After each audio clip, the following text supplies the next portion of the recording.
Navsanket news, अचूक आणि निर्भीड बातमीचा नवसंकेत। नागाव येथे उसाच्या फडाच्या आगीत होरपळून बिबट्याच्या पिलाचा मृत्यू। नागाव तालुका हातकणंगले येथील गाडीवड परिसरात अमित चिंतामणी सोळंकुरे यांचे शेत आहे।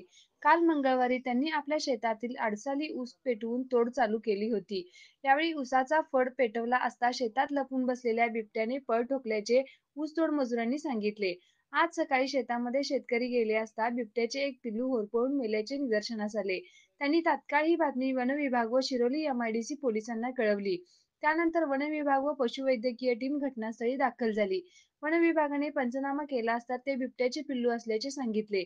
पशुधन अधिकाऱ्यांनी जागेवरच शवविच्छेदन करून त्या बिबट्याचे दहन केले। यावेळी वनपाल एम.एस. पवार, आर.एफ.ओ. रमेश कांबळे, पशुधन विकास अधिकारी अश्विनी बोगार्डे, वनरक्षक विकास घोलप, रेस्क्यू टीमचे अमोल चव्हाण, नागावचे पोलीस पाटील बाबासो पाटील हजर होते।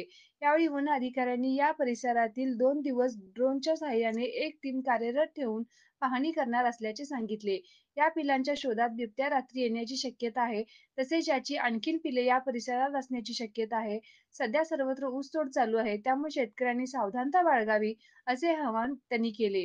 या ठिकाणी बिबट्याचा वावर असल्याचे सिद्ध झाल्याने नागाव परिसरात एकच खळबळ उडाली आहे। आपल्या परिसरातील महत्त्वाच्या बातम्या पाहण्यासाठी आमच्या नवसंकेत न्यूज चॅनलला YouTube वर सबस्क्राइब करा आणि बेल आयकॉन प्रेस करा।